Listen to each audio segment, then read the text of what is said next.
কাকরাজানের মাটি বিএনপির ঘাঁটি, কাকরাজানের মানুষ বিএনপির মানুষ।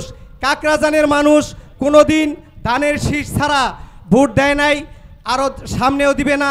এবং আমার কমিটির সমস্ত লোক 150 সদস্য বিশিষ্ট কমিটি, আমার সভাপতি মোহাম্মদ জামাল হোসেন উনিও সক্রিয়। আমি অনেক ত্যাগ তিথি স্বীকার করেই এই দলের জন্য আজকে আমি ফজরের সময় ঘুম থেকে উঠেছি। আমার প্রত্যেকটা পাড়ায় প্রত্যেকটা বাড়িতে আমি গিয়েছি, আমি সবার পরে মিটিংয়ে আসছি।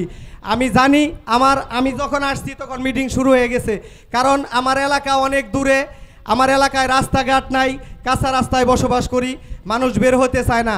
তারপরও আমি 13টা নিয়ে আসছি, অটো নিয়ে আসছি, 10টা মোটরসাইকেল নিয়ে আসছি, অনেক কষ্ট করে এসেছি।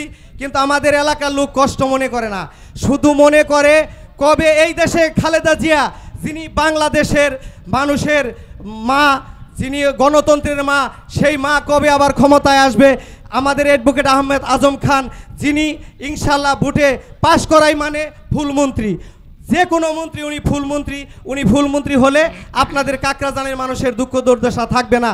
আমি একটি কথাই বলবো, আমরা সুযোগ পেয়েছি, আপনারাও সুযোগ পেয়েছেন, আল্লাহ তাআলা আমাদের আশা পূরণ করেছে। এই ফ্যাসিস্ট সরকারের জন্য আমরা জোর করে নিঃশ্বাস নিতে পারি নাই, আমরা জোর করে কোনো কথা বলতে পারি নাই, কিন্তু আমি তারপরও আল্লাহর ওপর বার রাখে বলছি, আমরা একটা দিন ঘরে ঘুমাসি নাই, তারপরও বিএনপির নাম মুখে থেকে কখনো মুছি নাই। যেখানে গেলে যদি মনে করেছি এখানে বিএনপির কথা করলে আজকে আমাকে ধরবে, আমাকে মারবে, আমি কোনো দিনই সেখানে মাথা নত করি নাই। আমি বাগের বাড়ি অনেকবার কথা বলেছি বিএনপি নিয়ে, আমি অনেক মানুষের কাছে হাইরে গিয়েছি, অনেক গ্রামে গিয়েছি, যেখানে কথা বলে নাই কেউ, আমি সেখানে কথা বলেছি। কারণ বিএনপির জন্য মরতে পারলেও আমি খুশি, কারণ আমি শেষে বলবো আল্লাহ তাআলা আমার এখানে মৃত্যু লিখেছিল শুধু বিএনপির ভোটের জন্য, বিএনপির মানুষের জন্য। বিএনপির সব কিছু আমি আমার মনের মধ্যে ধারণ করে ঘুরি। আর আমি একটি কথাই বলবো, আমার নেতার নির্দেশ সকিবুর আপনারা শুনেছেন, আসলে আমরা নেতাগিরি যাই করি, আমরা পাঞ্জাবি গায়ে দিয়ে একত্রিত হলেই হবে না। আমাদের নেতা কয়বার আপনাদের সামনে এখানে আপনারা জানেন 35 বছর ধরে উনি ত্যাগতিথি স্বীকার করে উনি সর্বোচ্চ নিঃস্ব হয়ে আমাদের সাথে আছেন। কিন্তু আমরা প্রত্যেকটা লোক বাড়ি বাড়ি যাব, হাতে ধরবো, পায়ে ধরবো। অনেক লোক এখনও আওয়ামী লীগের পেতাত্তা, অনেক লোক আওয়ামী লীগের কথা বলে, অনেকে ভয়েই বলে, আবার কেউ বলে আওয়ামী লীগ ক্ষমতায় আইতাছে। আপনারা দেখেছেন বাংলাদেশে এখন রিক্সাওয়ালার বেশ ধরে এই আওয়ামী লীগের লোক মাথায় গামছা বেঁধে সুন্দর করে ইংরাজি বইলা শেষে বলে যে আওয়ামী লীগ সরকার ক্ষমতায় আসলে ভালো। আসলে কি ওই রিক্সাওয়ালা না, সেই চুর, সেই আওয়ামী লীগের দোসর, সেই আওয়ামী লীগের লোক এই আওয়ামী লীগের কথা বলে অনেক মানুষের মনে দ্বিধাদ্বন্দ্ব বাজিয়ে দিয়েছে। যা হোক, আমি আসলে আজকে বেশি বক্তৃতা দিব না, তারপরও আমি সব জায়গায় একটু সময় নিয়ে থাকি। আমি 3 জনের সমান বলেছি, আমি সেই সাথে ক্ষমা প্রার্থী, কিন্তু আমার আপনাদের কাছে পায়ে ধরে অনুরোধ, আজকের থেকে কেউ ঘরে বসে থাকবেন না, একজনে 10টা করে ভোট অবশ্যই কামাই করবেন, অবশ্যই বাড়ি বাড়ি যাবেন, আমার মতো ঘুরবেন, আমিও ঘুরবো ইনশাল্লাহ, কথা দিলাম।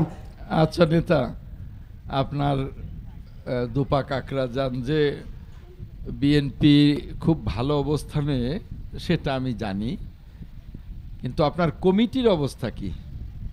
আমার 150 বিশিষ্ট কমিটি, আমার কমিটির লোক 3-4 জন লোক সদস্য নাই, আর সব সক্রিয় আমার সাথে এখানে আছেন, আমার সভাপতিও আছেন, আমরা সবাই এখানে উপস্থিত এখন ইনশাল্লাহ। ওই যে 3-4 জন যে উপস্থিত নাই, তারা কি বিদেশে? 2 জন বিদেশ, 1 জন হাসপাতালে আজকে সকালে গেছে। যে হাসপাতালে গেছে সে তো আল্লাহর মেহেরবানি সে সুস্থ হয়ে চলে আসবেন। যে 2 জন যে নাই, এই আমির হামজা শিকদার, ওনার যে 2 জন নাই, ওই 2 জনকে দ্রুত অন্তর্ভুক্ত করবার উনি তালিকা দেবেন, আমির হামজা শিকদার এবং মোজাম্মেল ওরা অনুমোদন করে দেবে। ধন্যবাদ আপনার কাছে আমার বিনীত আবেদন, নোয়ালিশালা কেন্দ্রটি আমাদের খুব প্রয়োজন। আমরা কোনো জায়গা দিয়ে ভোট দিতে আসতে পারি না, আমাদের এলাকায় থেকে কিন্তু ভোট ক্রাউন হয় না, কারণ আমাদের কি দুর্ভোগ, যারা চিনেন তারা জানেন, আমি আর বলতে পারবো না, আপনারা জানেন সবাই। ধন্যবাদ। নোয়ালিশালা ইনশাল্লাহ কেন্দ্র করবার চেষ্টা করব। আর ওই যে আপনি আপনার বক্তব্যে বললেন যে এই দোপা কাকরাজানের সমস্ত রাস্তাগুলো কাঁচা, যাতে করে ইনশাল্লাহ আগামী নির্বাচনে আমি কামিয়াব হলে আপনাদের সকলের ভোটে যাতে করে সকল রাস্তা পাকা হয় সে ব্যবস্থাও ইনশাল্লাহ করব। ধন্যবাদ, আপনি আমার থাকবেন। নেতাকে। বাংলাদেশ জিন্দাবাদ, বাংলাদেশ জাতীয়তাবাদী দল জিন্দাবাদ, খালেদা জিয়া জিন্দাবাদ, তারুণ্যের অহংকার তারেক জিয়া জিন্দাবাদ। সবাইকে ধন্যবাদ। আমার রাজনৈতিক গুরু শাহজাহান সাজু জিন্দাবাদ। সবাইকে আন্তরিক সালাম, আসসালামু আলাইকুম, ধন্যবাদ।